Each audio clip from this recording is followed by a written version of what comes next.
எல்லாருக்கும் வணக்கம். நேத்தி நடந்த மாநாட்டை பத்தி தான் இப்ப நாங்க பேச வந்திருக்கோம். நேத்தி நடந்த மாநாட்டுல மாவீரன் காடுவெட்டியாரை பத்தி ஒரு சில வார்த்தைகள் தான் ரெண்டு மூணு பேர் தான் பேசியிருக்காங்க. அதுல ஐயா ஜி.கே. மணி ஐயா அவர்கள் அப்பாவை பத்தி ரொம்ப உருக்கமா பேசினாரு.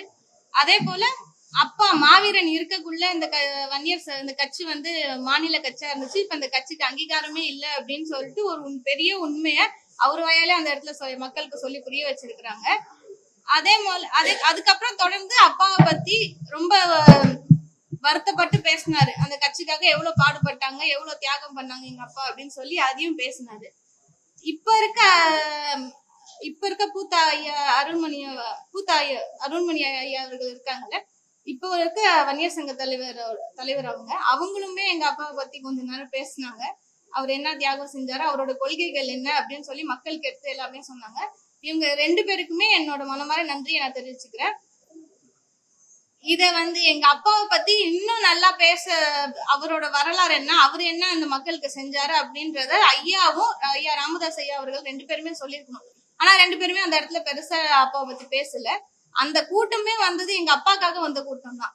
இதுக்கு இப்ப 2013 சித்திரை மாநாடு நடந்துச்சு.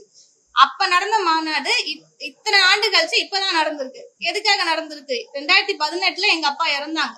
உங்களால நடத்த முடிஞ்சிருந்தா நீங்க அப்பவே மாநாட்டை நடத்திருக்கலாம்ல.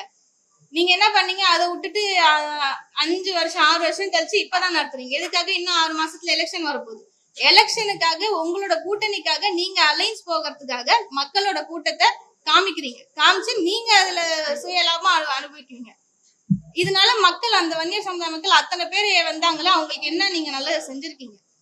இது எங்க அப்பா இருந்திருந்தா இந்த வன்னியர் சமுதாய மக்கள் எப்படி வந்தாங்க, எவ்வளவு தியாகம் செஞ்சாங்க அப்படின்ற வரலாறு மொத்தமா எடுத்து எங்க அப்பா சொல்லியிருப்பாங்க. ஆனா நீங்க ஏவியா போட்டு காமிச்சிங்க. எல்லாமே ஃபுல்லாவே படமா போட்டுதான் காமிச்சிங்க. இந்த இடத்துல நீங்க எந்த தலைவருக்கு யாருமே நீங்க பேச விடல.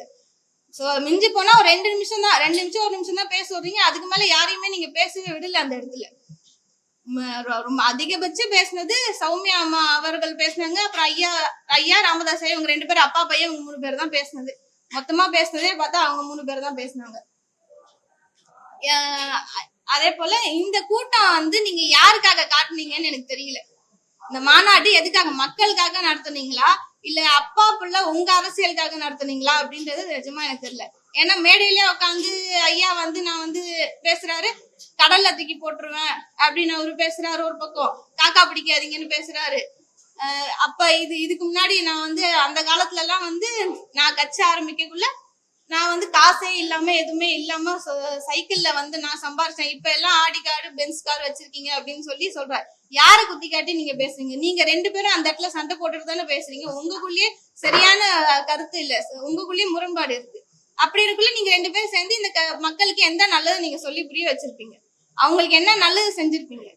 நீங்க சொல்றீங்க இந்த மாதிரி இது 27 10.5க்காக நாங்க போராடுறோம் அப்படின்னு சொல்லி இதையேதான் நீங்க சொல்லிட்டு இருக்கீங்க. ஒரு இடத்துலயும் சென்ட்ரல் கவர்மெண்ட்ட பேசுறீங்க, ஸ்டேட் கவர்மெண்ட்ட பேசுறீங்க, எல்லாரையும் பேசுறீங்க. ஸ்டாலின் ஐயா அவர்கள் சின்னையா சொல்றாரு, ஸ்டாலின் ஐயா அவர்கள் அவர் தான் கொடுக்கணும், அவரால கொடுக்க முடியல, அவர் ஏன் கொடுக்கல, அவரை கேட்டா சென்ட்ரல் கவர்மெண்ட்ட கேளுங்க அப்படின்னு சொல்றாரு. ஆனா ஐயா என்ன சொல்றாரு, தம்பி ஸ்டாலின் ஐயா அவர்கள் தான் இதை கொடுத்தாகணும் அப்படின்னு சொல்லி அவரு சொல்றாரு. உங்க 2 பேருக்கிட்டயுமே சரியான பேச்சு, 2 பேரும் மாத்தி பேசுறீங்க. நீங்க 10.5க்கு இவ்வளவு பேசுறீங்க, ஒண்ணுமே இல்ல. 27 தியாகிகள் செத்தாங்கல்ல, அவங்களால வந்த கட்சி தான் இது, அவங்களால வந்த கூட்டம் தான் இது, எங்க அப்பாக்காக வந்த கூட்டம் தான் இது. அவங்களை அங்கீகாரப்படுத்தி எந்த இடத்துலயுமே நீங்க பேசல. நீங்க அவ்வளவு நல்லது பண்றவங்களா இருந்தா 27 தியாகிகளோட குடும்பத்தை கூப்பிட்டு நீங்க அங்க முன்னாடி உட்கார வச்சிருந்திருக்கோம். உங்க மருமக உட்கார்ந்துருக்காங்க, உங்க ஃபேமிலி மொத்தமும் முன்னாடி உட்கார்ந்துருக்கு. அந்த தியாகிகளோட குடும்பத்தை நீங்க கூப்பிட்டு முன்னாடி உட்கார வச்சிருக்காங்க. கூப்பிட்டு மரியாதை செலுத்திருக்கலாம்ல. அவங்கள அந்த 27 தியாகிகளை மட்டும்தான் தெரியுமே தவிர அந்த குடும்பத்துல இருக்கவங்க யாருமே பெருசா இந்த உலகத்துல யாருக்குமே தெரியாது. அவங்கள கூப்பிட்டு காமிச்சு இவங்கதான், இந்த தியாகிகளோட குடும்பம் தான் கஷ்டப்படுது, இவங்களுக்காக தான் நம்ம இவ்வளவு தூரம் பேசணும்னு அவங்கள கூப்பிட்டு நீங்க காமிச்சிருக்கணும். நீங்க அதை பண்ணல. ஆனா எங்க அப்பா இருந்தா அதை பண்ணியிருந்திருப்பாரு. எங்க அப்பா இருக்கிற வரையும் அவருக்கு அந்த குடும்பத்துக்கு வேணுங்கிறதுலாம் அப்பப்ப செஞ்சுட்டு தான் இருந்தாங்க. ஆனா நீங்க என்ன பண்ணீங்க? ஐயா கலைஞர் அவர்கள் கொடுத்த 3 லட்சம் காசையுமே இரட்டிப்பா தரேன் அப்படின்னு சொல்லிட்டு வாங்கிட்டு திரும்ப கொடுக்கல. ஏன் கொடுக்கல? அதுலயும் நீங்க உங்க காசு சம்பாதிக்கணும்னு நினைச்சீங்க. கலைஞர் அவர்கள் 10.5 கொடுத்தாரு. நம்மளுக்கு வந்து இது இலவச இடஒதுக்கீடு கொடுத்தாரு. அதையுமே நீங்க கொச்சப்படுத்தி தான் பேசுறீங்க. அதை விட்டுட்டு ஜெயலலிதா அம்மாவை ஏடிஎம்கே ஆச்சு எல்லாரையும் தூக்கி வச்சு பேசுறீங்க. அந்த தியாகிகளை சுட்டு கொன்னது ஏடிஎம்கே ஆச்சு. எம்ஜிஆர் அவர்கள் இருக்குள்ள சுட்டு கொன்னாங்க. அவங்கள தூக்கி வச்சு பேசுறீங்க. இவங்களை நீங்க வந்து மட்டப்படுத்தி பேசுறீங்க. இவங்களுக்கு செஞ்சவங்க தான் சொல்றோம். இப்ப அந்த தியாகிகள் விழுப்புரத்துல இது மணிமண்டபம் திறந்திருக்காங்க 27 குடும்பத்துக்கு. ஸ்டாலின் அவர்கள் என்ன பண்ணிருக்காங்க, அந்த குடும்பத்துல கூப்பிட்டு வச்சுதான் திறந்திருக்காங்க. இந்த மாநாட்டுக்கு நீங்க அவங்களை கூப்பிட்டு இருக்க வேண்டியது தானே, ஏன் கூப்பிடல? செய்திகளை உடனுக்குடனும் துல்லியமாகவும் தெரிந்து கொள்ள சப்ஸ்கிரைப் பண்ணுங்க.